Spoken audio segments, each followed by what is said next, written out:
Okay, hi everyone, welcome back. This is the pre-recorded lecture for class number 4, and it's going to be the final lecture on the topic of fictional and procedural space, which is the first topic that we've been looking at so far in the course. Okay, so just a very quick reminder, the pre-recorded lecture, like a video like this is what you watch before class, and then we have a discussion based on the lecture in class. And of course, all the texts I talk about in this lecture are on the Google Drive and on the Moodle. So far, the texts are not mandatory. You don't have to read them, but if you're interested, I certainly encourage you to read them because they're carefully chosen and I think they're fantastic to read. And then during class, I will give out the next Blender tutorial that will give you a new set of problems to deal with, and it will hopefully expand your ability to use Blender in an artistic manner. And during class, we use a combination of Zoom, Blender, Google Drive, and Miro. Okay, so for class this week, as usual, in class time, we'll start with a show and tell, discussing the results of your polygon modeling, your procedural arrays, and your UV unwrapping and texturing. It will be wonderful to see some, now quite complete apartment buildings. And as usual, I'd like to make a list of the problems that you encountered. It's very interesting for me to find out if different people have the same problem. This way I can try to make the videos a little bit better by trying to build that problem into the videos so it can be even more beneficial. And also it can get you into the habit of learning how to solve these problems by asking one another and learning how to look up the solutions online, which is a very big part of how you learn software like this. After that, we will have a discussion in class about this lecture. And these are some of the questions that I want to engage with during class. So we're going to look at how Tissue-Liu's three-body problem and Jorge Borges's the Aleph help us understand the concept of four-dimensional space. We're going to try to answer what this phrase four-dimensional space actually means and what it means for us. And whether we can think of examples of four-dimensional space being used in other works of art and culture. And then we're going to move on to considering the genre of generative art. Generative art is a broad category. It's very closely connected to what we've been doing with procedural generation, where we take simple rules to make highly complex forms. And during class, I'd like to collect some interesting examples online and share them with you. And I'll also introduce a piece of free software called Mandelbulber, if anybody's interested in experimenting with it. It's a specific piece of software to make fractal-based generative art, and I'll give you an example of that during the lecture today. And remind you to keep putting your notes and your artistic inspirations, your experiments and so on your web pages so we can share our work more efficiently. And at the end of class, I will give you a new Blender exercise. Okay, so this week, what are we doing this week?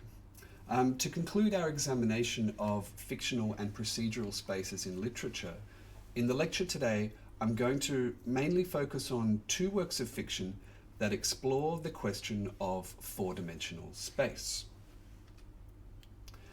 Later on in the course, we're going to talk more specifically about how perspective in general works. Perspective is a way that we can visualize three-dimensional space on a two-dimensional surface. We're going to look at the histories and the ideas behind how we use technology like cameras and 3D graphics programs, and how the theory of perspective allows us to manipulate spaces and create montages or illusions.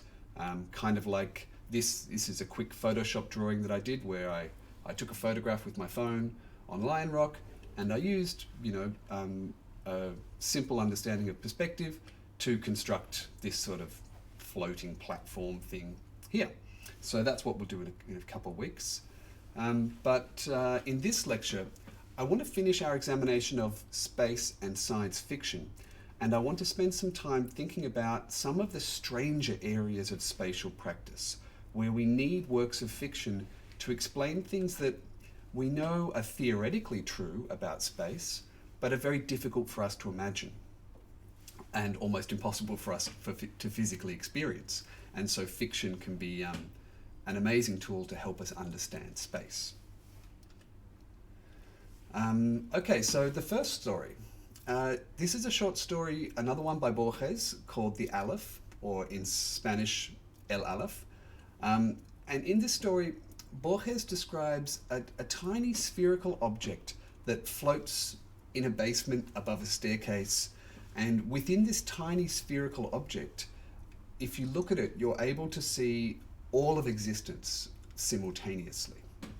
And I've just pulled out some quotes from the story for you here. I saw the Aleph, a place where, without admixture or confusion, all of the places of the world can be seen from every angle and coexist.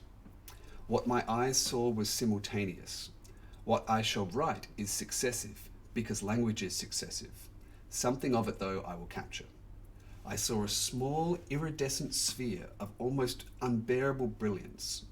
At first I thought it was revolving. Then I realized that this movement was an illusion, created by the dizzying world it bounded. The Aleph's diameter was probably little more than an inch, but all of space was there, actual and undiminished. Each thing, a mirror's face, let's say, was infinite things, since I distinctly saw it from every angle of the universe. I saw the teeming sea, I saw daybreak and nightfall, I saw the multitudes of America, I saw a silvery cobweb in the center of a black pyramid, I saw a splintered labyrinth, it was London. I saw, close up, unending eyes watching themselves in me as in a mirror.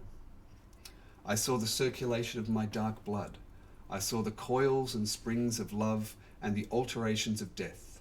I saw the Aleph from everywhere at once, saw the earth in the Aleph, and the Aleph once more in the earth, and the earth in the Aleph.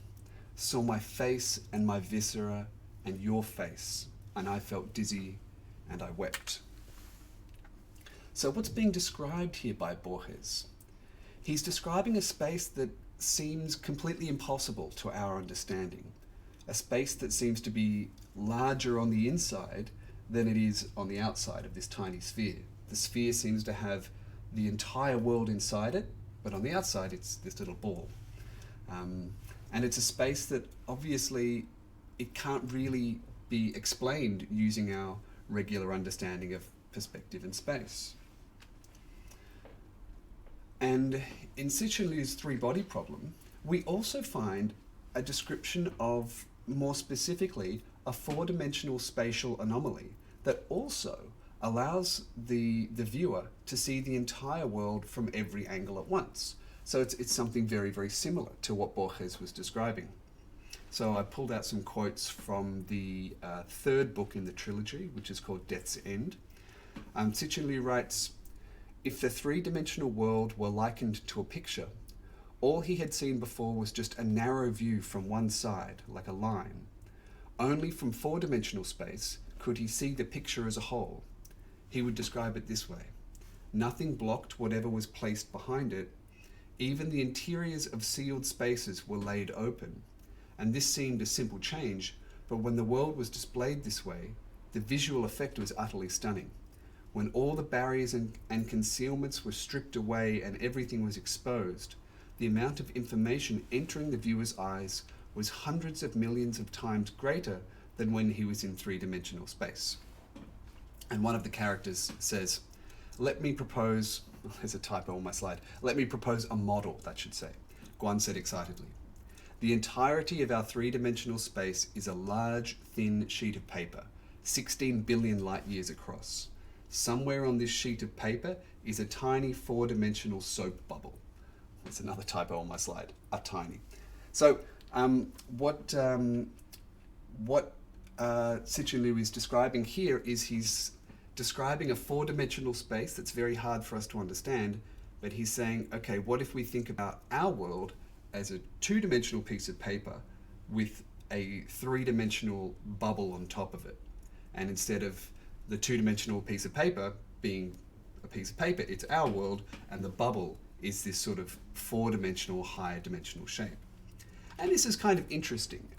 I think what's going on here in both the Borges text and Fictional's text is there's a reference to a much older book, a short story by Edwin Abbott from 1884 called Flatland.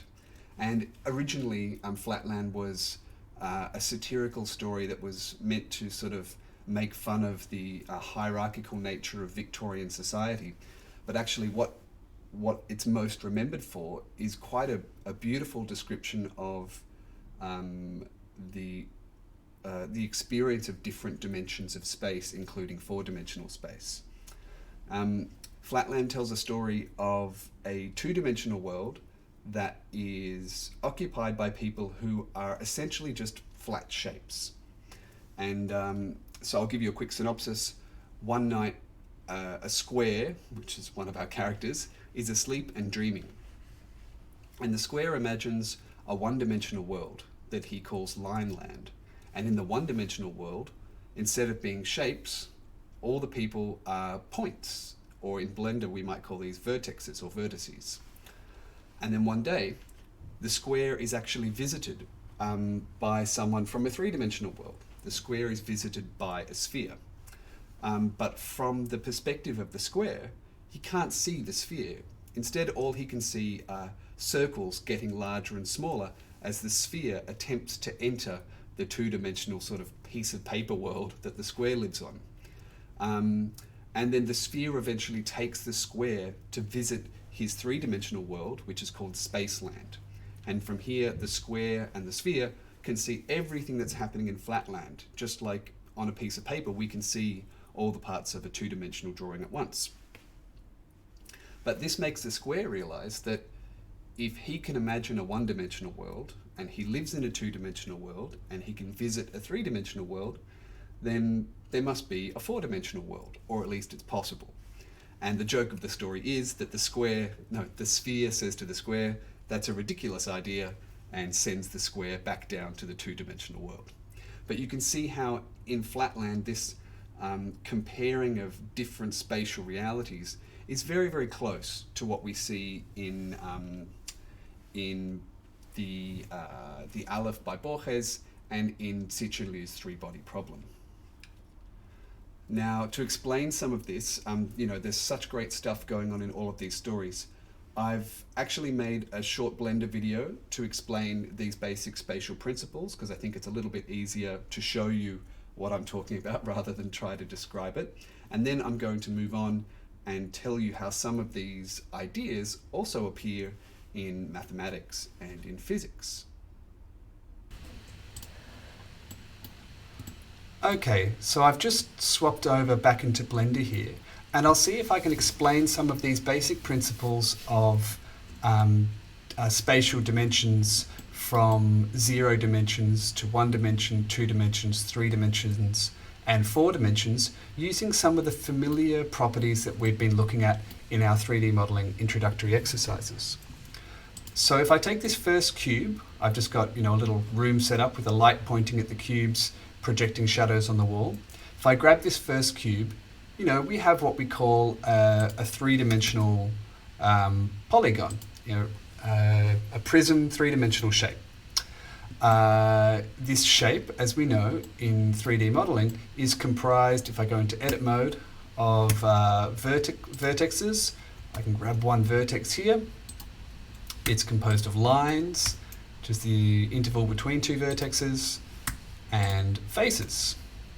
Okay, so if I break down this cube into these components, we'll also have a hierarchy of different spatial dimensions. So I'll show you what I mean. So if I take this cube and I select a bunch of faces,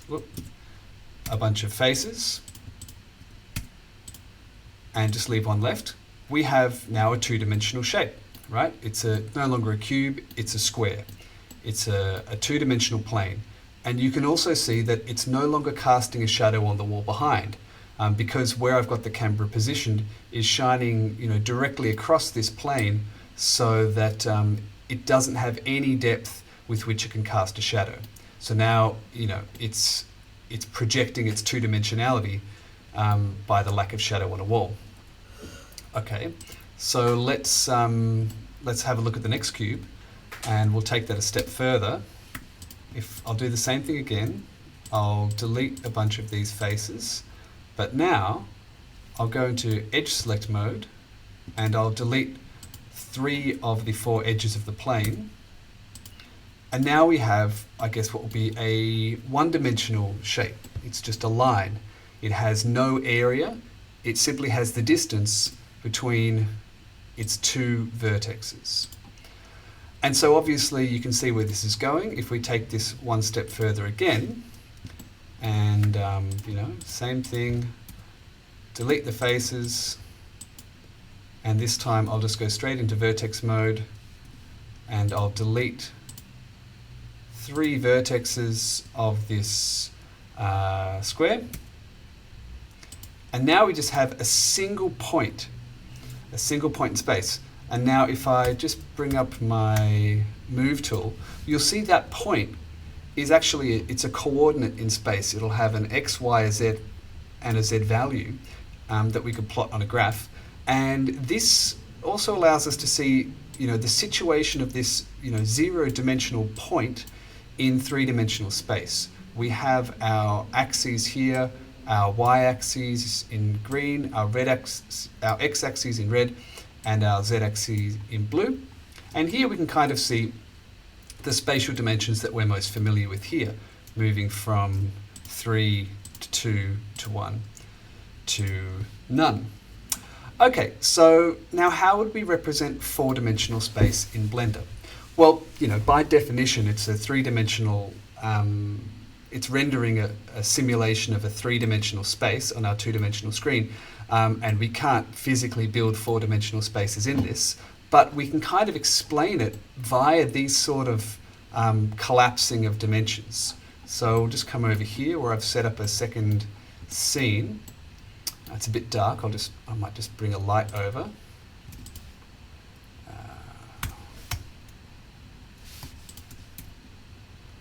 So we can see what we're doing. Okay, so I've set up this scene with a group of people, and we have 4 people looking at a sphere. However, if these 4 people who are currently living in 3-dimensional space lived in 2-dimensional space, so if I kind of, squish them down so that their lives are just on this 2-dimensional plane, the depth dimension of the sphere would become imperceptible to them. And so if this sphere sort of entered their world, I'll show you sort of what they should see would essentially be a circle. That if these 4 people here lived in a 2-dimensional world, then any 3-dimensional object would be perceived to them in 2 dimensions. And to complete the fun of the way this is often described, where's my hand? If I bring down this giant hand here, we should have the same sort of phenomenon that if these people are 3-dimensional, they would see this giant hand, and if it intersected with the ground, it would still look like a hand, big, stuck in the ground. However, if these people were back in their 2-dimensional lives, the hand also would appear to them as circles intersecting their world. You can see the entire shape of the hand is gone, and all we have are the circles made by the fingers as they touch the ground. So this is kind of a pretty classic demonstration of our inability to perceive higher spatial dimensions, given that we also live our lives perceiving 3-dimensional space. So if we come over here to my third example, sort of same thing again. I've given a representation of a 2-dimensional shape here. We have the blue plane, a 3-dimensional shape here, which is the red cube. And then the green shape here is sort of an animated preview of what a 4-dimensional shape should hypothetically look like. In this case, we have the transposition of these two cubes, and as the four-dimensional, what's called hypercube or tesseract, moves through space, we see that much like in the shadow of the two-dimensional shadow of the 3D cube, we see that the faces here are warping according to the laws of perspective. So a face that is further away from the light is smaller on the two-dimensional plane of this wall. And in the three-dimensional space here, we sort of see a perspectival warping in 3 dimensions of the 4-dimensional shape. So I'll just pop out of Blender and go back to the slideshow. Okay, so to follow on from what I just described in Blender, this is a bit more of an explanation of one of the more easy to understand 4-dimensional shapes. A tesseract, or a hypercube, is an example of us trying to visualize 4-dimensional space based on a 3-dimensional shape. In this case, a 4-dimensional tesseract can be imagined by understanding a regular cube. For Borges, Liu, and Abbott, they described 4-dimensional space by comparing our 3-dimensional world to a 2-dimensional world.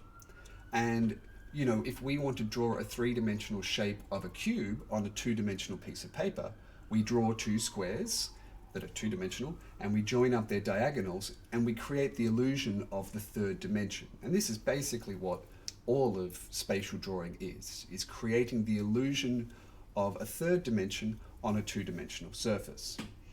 And so to imagine a 4-dimensional shape, we can, in a 2-dimensional sense, we can put 2 3-dimensional shapes together and try to imagine how they are connected and overlap. But what we have to imagine, and what's happening with these GIFs I've got on the screen here, is that perspective will try to tell us that the second cube is smaller than the first cube, but actually in the 4-dimensional sense, both cubes are always the same size. So that's kind of that's my best attempt to describe how the 4-dimensional shape of the tesseract works.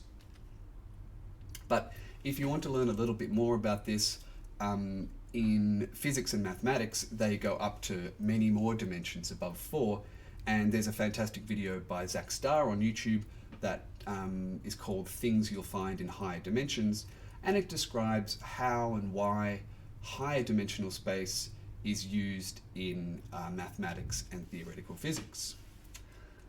But for us, we can also experiment with some of these ideas in a bit of a poetic sense, and one of the best places to find this type of stuff visually is in the field called generative art.